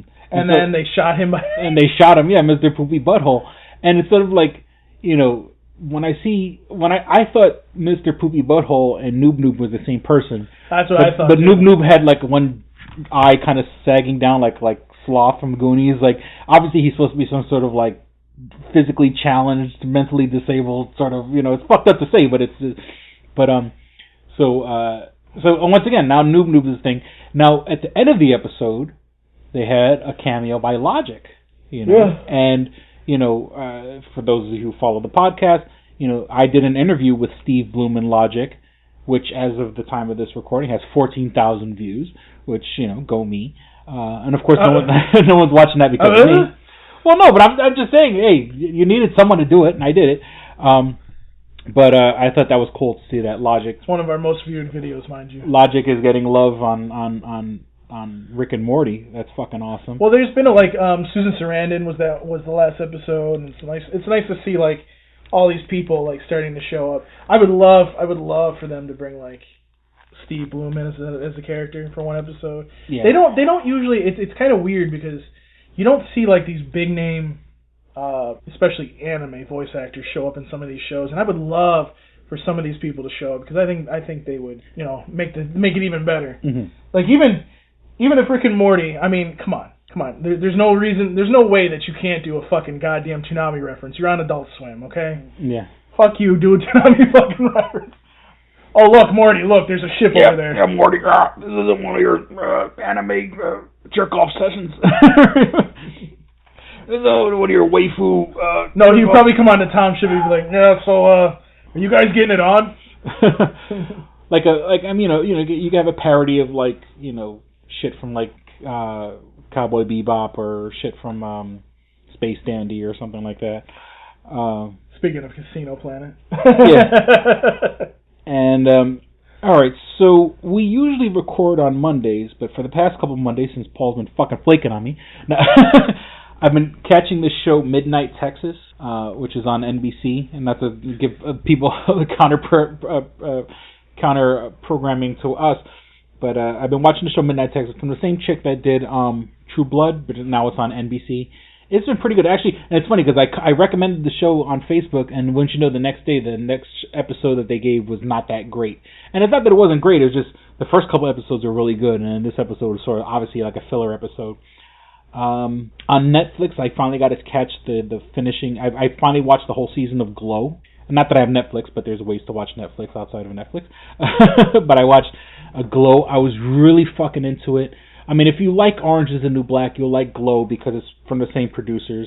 It's kind of. I just want to point out that like I watched Glow growing up, and I'm like, because they have all these characters that weren't on the show. There was a character called Machu Picchu, not on the show. There was a character called Melrose, not on the show. There was a character, so. I came across this article, and it was in Spanish, but it was the only article I was able to find online where they kind of found the real wrestlers that those girls were based on. So they kind of just used the intellectual property of using Glow as 80s wrestling, but they kind of had characters like the Machu Picchu character was obviously there was a character named Mount Fiji who was a woman, or she was Samoan or whatever, and she was a big heavy-set woman, real tall. Melrose was based on, there was these two characters that were basically like prostitutes called Hollywood and Vine. She looked more like the Vine character. There was a character, the main character of Glow becomes like this Russian stereotype. And the whole thing of the show is that they just do these outrageous fucking stereotypes. The black woman is the welfare queen. One girl, she's doing the Russian accent. She's like, in communist Russia, American pigs, And so, I really like the show. I mean, it's interesting how they have a show that is based on something that really happened, but I guess just for legal reasons, so they don't have to pay anybody any money, they kind of just base characters kind of around them without using their names or anything like that. But as for a show in and of itself, it's pretty good. Fucking Mark Maron, I'm so jealous of him because obviously Mark Maron has a very popular podcast. But his character in the show, he plays like a scumbag, and like it's such an interesting and fun character. And and I'm a scumbag in real life, so I'm sort of like yes, you are. Yes, you are. And I'm sort of like jealous. Like I could be that kind of scumbag, but no one's going to give me any. Why doesn't anyone let me be a scumbag like that? Okay, a couple more things. You heard it, people. You heard it. So last episode, I was mentioning the Jay and Silent Bob cosplayed Guinness Book of World Records. They asked, all they needed was 250 pairs to show up to be Jay and Silent Bob. There were people who showed up who weren't dressed to be it, but of course I didn't realize. And it's funny. Like, I love Kevin Smith, but he's also a businessman. Let's be real here. So they were selling, and this Halloween they'll be available Jay and Silent Bob costumes. Like there's a company, Halloween costumes. Yeah. So for the people that showed up that didn't qualify, they're like, hey, you could go and buy this Jay and Silent Bob costume, $50 a pop or $40 a pop or whatever. So, was he a smart businessman? Yeah. You got all these people to come to his comic book shop. Like, once again, I'm a Jay and Silent Bob fan. I've been to the comic book store twice so far in my life. Of course, you're going to go there. You're going to spend money. You're going to buy Kevin Smith stuff. So they did break the record by 8 because I guess the Guinness Book of World Records people told them they need 250 people at least. They got 250 pairs. So they got 258 pairs of people dressed up like Jay and Silent Bob. So they did officially break the record. If I was working and if I had money, I would have went down to Jersey for that. What else? The last movie I saw at your theater, The Dark Tower, and I was so disappointed by that movie. I mean, it's not a bad movie. And if you've never read a Dark Tower book, don't worry, because this movie has nothing to do with the books. I mean, other than the names of the characters and they're kind of like their roles, Now, if these books are supposed to take place if this movie is supposed to take place after the books, and it's not really a spoiler alert, the last book ends where the first book begins. Right. The whole series is supposed to go into a cycle. So it's okay if you have a character named Jake Chambers because he doesn't know the gunslinger, because in the movie he's a little kid, and in the gunslinger played by what's his face, Idris Elba, when he meets him, because Jake Chambers is a character in the books. He's a character in all the books. And once again, you can't do the Dark Tower justice. You would have to make it, in the best way I could put it, it has to be a Game of Thrones-like show. It has to be a show that goes on. Right now there's 7 books in the Dark Tower trilogy. It would have to be 7 seasons long, and you would have to have each episode go a couple of episodes. Each season, each book would have to go a couple of episodes, because you can't fit all that in one. And I mean, the movie was kind of, and it was like references to other movies. There was references to like Carrie and It and 1408, and it was a good attempt, but it just failed fucking miserably. And it's sad that, I mean, maybe hopefully there's people who just from the movie existing will go out and actually read the books and kind of get interested. But and I think one of the major things is that in the very beginning of the Dark Tower, the gunslinger loses his first 2 fingers. He's fighting a giant lobster, a giant, what they call a lobstrosity. He's fighting a lobstrosity, and it uses its claws, and it breaks off his first 2 fingers. Well, he's a gunslinger. He's supposed to use he uses his fingers to shoot a gun. He doesn't have his fingers anymore, and that's sort of like, and it's about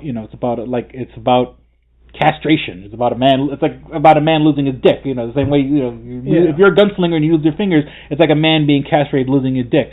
That's the whole point. It's like this character who could be very powerful, but has been taken of his power.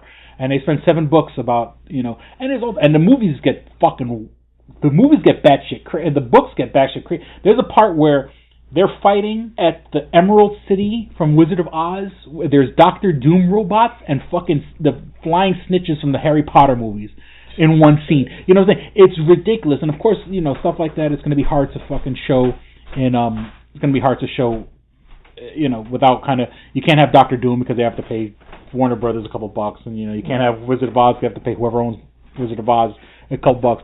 But they could, some of whatchamacallit, like in the Ready Player One trailer, there's the Iron Giant.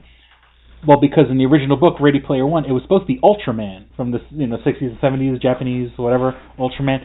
But instead of using all that money, Steven Spielberg makes a couple calls, boom, now they can use the Iron Giant. So that would be the same thing with the Dark Tower book. So once again, the movie, it's not a bad movie. I was just expecting so much more. And you would think something as crazy as the guy is supposed to only have 8 fingers, you would think they would somehow incorporate that into the movie. But then again, you can't. I don't know. So there's that. Lastly, finally, there is. I've finally, after years, people have listened to this podcast for 5 years. And I always say, my second book is coming, It's in the Kevin Smith ad. Well, my second book is finally here, and you can find it on YouTube. Just go on YouTube, search for Odd IC, ODD, the letter I, SEE, A Tale from the Road, audiobook. And I put it in a playlist. All together, it's 5 hours, 5+ hours of content. I use the program that reads the text to you. I made music for each. It's kind of like this weird, kind of funky, noisy, bleepy, bloppy kind of stuff. But I made like original songs for. I wanted to say I made a song for each track, but I fucked up and I lost track, and so I do repeat the same track like 2 or 3 times. My favorite one is I have a track called Melania's Nipples. But that's just a name. Sometimes you're trying to think. I'm going to have to ask you that question. When you're trying to name a song, you just whatever pops into your head. So the track that I used twice is called Melania's Nipples, and there's another one. I think the other one is called For Whom the Bells Toll, but it's spelled all retarded or fucked up. Excuse me. So once again, if you want to hear, obviously, I know when my first book gets bought, because I get an email every time my first book gets bought. If you don't want to pay anything, you can listen for free to my second book, Odd I See, A Tale from the Road. Do keep in mind that it is the first draft, so it's going to have grammar errors, it's going to have spelling errors, because it's what I had, and I wanted to just get it out there. It's been sitting on my hard drive for 10 years, so at least, if I die tomorrow, at least my my 2 books are out there. So check it out. Once again, Odd I See, A Tale from the Road, ODDISEE. Like the Odyssey, like Homer's Odyssey. And once again, I can't tell you to click on the videos. I can't tell you to like. I can't tell you to click on the ads and like the ads and like the video and subscribe or whatever. But if you do, it greatly appreciate it. Well, basically, you got to share the book, because then people will actually. The more people that watch it, the more money he'll make. Yeah. So share it. Once again, you don't have to give me a dime. Just take 2 seconds to share it. Hey, here's my friend. He wrote a book. You can listen to it. Here it goes. And if you listen to podcasts, for Christ's sake, you could listen to an audiobook. All right. Nah, fuck that shit. All right, so I think it's time we wrap it up. That's what she said. Please visit twostrangersonepodcast.net, where you can find all things show related. I realized I haven't put I got to put all those links to the book on it. Okay, so here we go. You can find links to our iTunes page if you have an iPhone, an iPad, or iPod. You can find our most current episodes, our last 21 some odd episodes, on iTunes. So you can find the links there, or you could just go on iTunes and search for Two Strangers One Podcast. If you don't have an iPhone or iPad or iPod and you're on Stitcher, you can download us on the. If you have an Android device, you could download us on the Stitcher app. That's STITCHER, the Stitcher app. Mark Maron, who I mentioned earlier, Kevin Smith, who I mentioned earlier, Chris Hardwick, all the top podcasts, and of course Paul's other baby, the Tsunami Faithful podcast. I'll do the whole Randy Orton stance. Are all available on Stitcher. What I do is I have the listen later option and available offline option. So you're in a Wi-Fi spot like I am right now. I could get all my podcasts loaded up on my phone, and when I'm out and about and taking care of things, I'm not killing my battery and I'm not killing my data, and listen to my podcast that way on the Stitcher app, STITCHER. Subscribe to us there. And our main hosting site is our main hosting site is SoundCloud. It is. Which reminds me that SoundCloud, you could download the SoundCloud app. By the way, all the problems with whatever SoundCloud was going through are pretty much done. So hopefully we don't have to worry about anything going on there. Yeah, so you could both podcasts. If you have SoundCloud, and that's for Stitcher and Android. That's for Apple and Android devices. You can download us on that, or listen to us on that, subscribe to us on that. And of course, SoundCloud, there's just a billion different things. It's not just podcasts, it's music and news and so on and so forth. Are you fucking kidding me? And the air decides to kick on now. It's not the air. Oh, that's the water. Oh, okay. So that being said, you can find us on Facebook at facebook.com/twostrangersonePodcast, all spelled out, Two Strangers One Podcast. You can like us and subscribe. Once again, we want your money. We need your money. Look, we're giving you all these free options. But what you can do is just take 2 seconds to share and like this episode, or share and like our page on your page. Let your friends know about us and what's going on. If you want to write us, like Oscar usually does, but he hasn't recently, you can write us at twostrangersonepodcast@gmail.com. Once again, that's all spelled out, twostrangersonepodcast@gmail.com. And you could do exactly what he does. Call me a fat piece of shit. Call me a low-life loser who keeps getting fired. Say that, I'm a scumbag, low-life piece of shit, balding, whatever. Because you could do that and write to us. Whatever. Yeah, my beard looks like a fucking squirrel died in my mouth. You can write all that to us at twostrangersonepodcast@gmail.com. Or you can write and you can insult Paul. How about that? That'd be more fun, insulting Paul. You can follow us on Twitter, and that's @StrangerPodcast. I don't really do much on Twitter, but if you wanted to, you can follow us there. When a new episode gets released, I believe Twitter lets you know. And follow our Stranger Vlogs while you're on YouTube. And looking up Odd IC, you could also follow our Stranger Vlogs. That's the other playlist on our channel. I'm only up to like 30, but I want to do more, but I just, just busy with life and everything like that. So I can't think of anything more, sir. I acquiesce the floor to you. All right, well, you can find me on Twitter at Paul Pascrillo. You can email me. It's paulpascrillo@tsunamifaithful.com. You can ask me questions, ask.fm/Paul Pascrillo. And, of course, if you look at some other stuff, you can go to instagram.com/Paul Pascrillo as well. And, that's about it. All right. So we certainly hope you guys enjoyed listening, as much fun as we did recording. Thank you for listening to Two Strangers, One Podcast. I'm Chris. I'm Paul. Don't be a stranger. Peace. We're out. Bye. You should be fapping.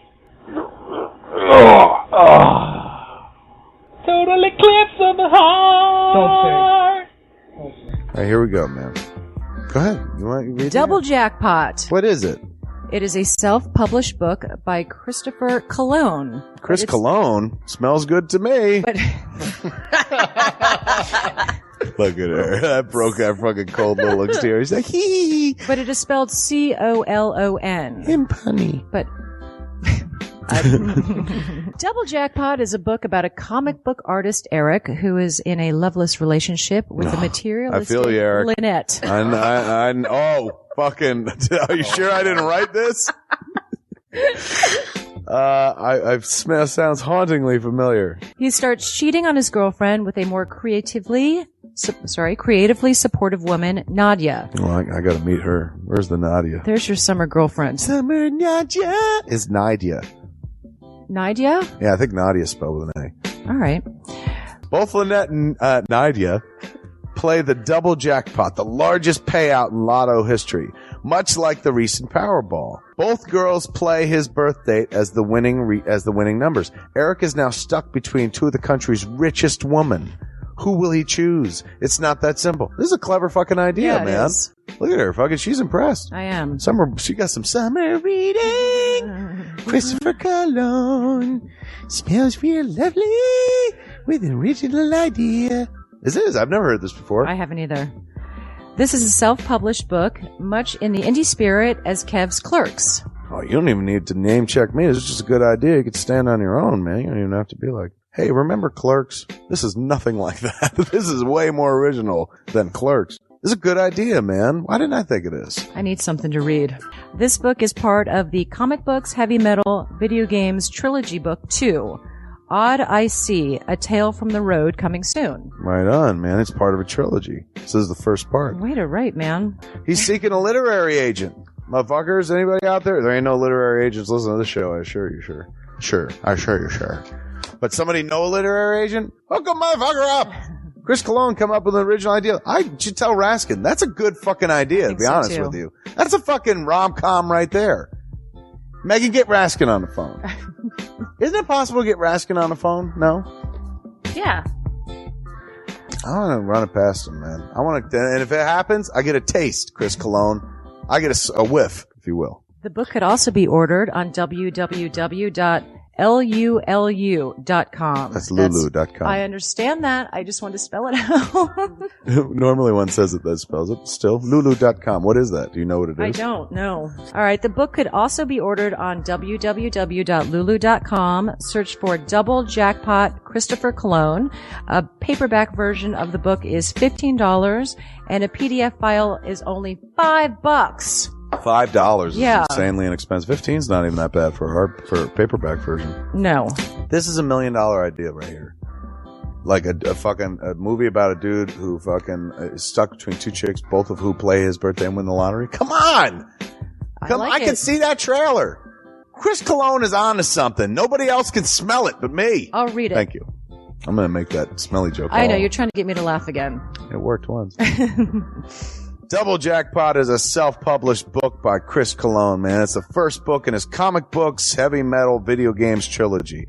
Book 2, Odd I See, A Tale from the Road, should be coming out soon. Get all the information at Chris Cologne, like a motherfucker. I will his totally book, read this. Double Jackpot. I'm serious. I'm going to recommend that to fucking Raskin. How is that not a movie?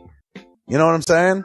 This could be a sexy movie. You could do an R-rated version. There could be nudie in it, and you could show them fucking both chicks. Maybe a little penetration. Maybe a butthole shot. No butthole, no care. I would like to formally apologize to Christopher Cologne. No, sex sells.